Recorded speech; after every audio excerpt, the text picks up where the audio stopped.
A quick fire top 3 for you. The top 3 dumbest things I did today. Number 3, trying to open my house with my car key and genuinely wondering why it wasn't working.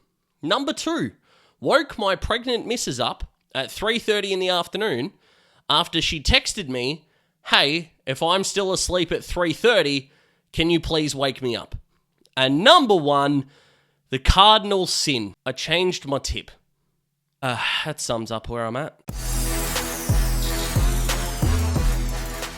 Seriously, if this game was a movie, it would be The Skeleton Key, which is just 90 minutes of crap and a pretty entertaining ending. But you do have to ask yourself, was the ending entertaining or was it just not as crap as what you watched earlier? Because for crying out loud, we had, 17 goals, 30 under the roof at Marvel? Yuck. Now, it kind of was that train wreck style of game where it was so bad, you were so convinced at some point it had to get better. And it kind of did, but boy, I don't even think Essendon fans are going to remember this in 2 days' time, let alone the end of the year when you go through this team's best win or worst loss or something. No one's even going to remember that this game was played.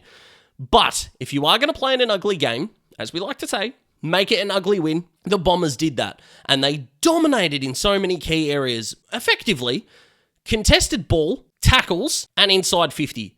So they dominated territory, they dominated pressure, they dominated the contest, and just couldn't make it work. And what was so weird about this is that at pretty much quarter time, maybe even 10 minutes into the second quarter, Port should have been up by a significant margin. We're talking 6.5, 7 goals here, right? Mitch Georgiades threatened to kick a dozen. Shout out to Smid, who is a part of the Against the Odds competition with, of course, me, you guys, and other creators, who put in our group chat, he looks like he's going to kick 10. And I think from that point onwards, he kicked 3 behinds. 1 didn't make the distance and 1 out on the full. So, Port fans, if you're looking for someone to blame, it's Smid. I'm not putting his Twitter or anything like that in the description, but it's my fault that Port lost. So, Smid, it's your fault that Mitch Georgiades didn't go well tonight. So that's on you, great man.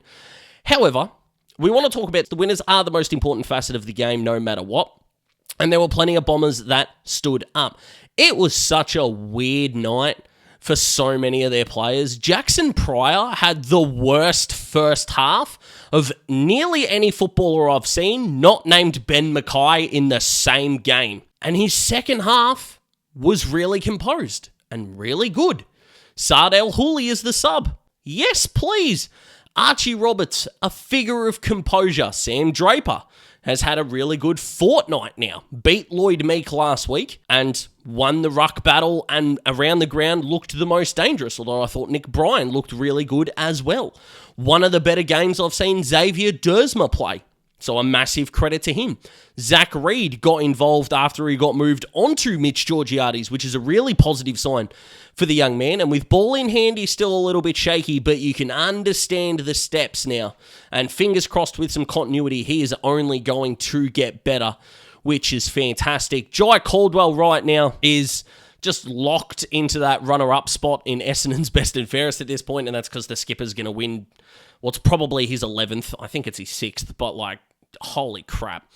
He is so good. Nate Caddy could have ripped that last quarter apart, and that's kind of the story of the game, is so many players had so many almost moments. Even someone like Isaac Kako, who I thought had more clean moments than non-clean moments, but still had ample opportunity. And I know he's young, and I'm not picking on him, but it was so close to making the magic happen, and they couldn't convert their shots, and it was just, one of the big turning points, though, I will give credit in terms of the composure factor. Here, not only Mason Redmond's big goal from about 52 out that kind of caused some separation, but Jade Gresham, whose full game was very good, barring the flopping for free kicks, to be honest. But not good, Jade. The rest of his game was awesome. That goal on halftime, Port should have been up by a significant margin, 4-6 to 3-9. Yay. And it petered out. The last quarter was exciting, though. It's amazing what corridor can do. It's amazing what transition run can do. That's what El Houli did really well, which is awesome, and we love to see that. And the Bombers went along for the ride. Zach Merritt's game, though, was so interesting because the stats look amazing. The impact was really good. He spent too much time forward. In fact, he had 5 turnovers inside Essendon's forward 50. That's kind of nuts. And I don't really know where to go from there. Like, was he best on ground? It's actually hard to say on reflection. But stood up when it counted. His defensive pressure was amazing. He probably was the best player on the ground. But a slog, a hard watch. And as we like to say, if you're going to be in an ugly game, make sure it's an ugly win. What about an ugly loss? Let's go to Port Adelaide. I do want to give some credit to Brad Scott, though, who happy to bash if things don't go well, especially their own supporters. Credit to him when they win. Well done, Bradley. Over to Port. Let's start with some positives. Jace Burgoyne, Josh Sin. Very good. Miles Bergman putting more dollars on his contract. Looks like he might be going to St. Kilda, apparently, which is a choice. Sure. Christian Moraes, what a player he is. Do not mind the fact that he got taken a lot later than I mocked him in the draft. So, or does, if you will. But he was fantastic. Loved what he brought to the table. But again, too many players had an almost night. I don't really care how good Jason Horne-Francis was in the last quarter. There's 4 quarters in a game. He was nowhere to be seen. At what point do we start asking some questions about Connor Rozier's leadership, the I'll get us out of trouble here, guys, kind of quality that we're looking for? Is that harsh after one game where he only lost by 2 goals? I'm not sure. It's a worthy question, but at this point in time, and we could go through the entire list, their key defenders at Port are just fucking awful, to be honest.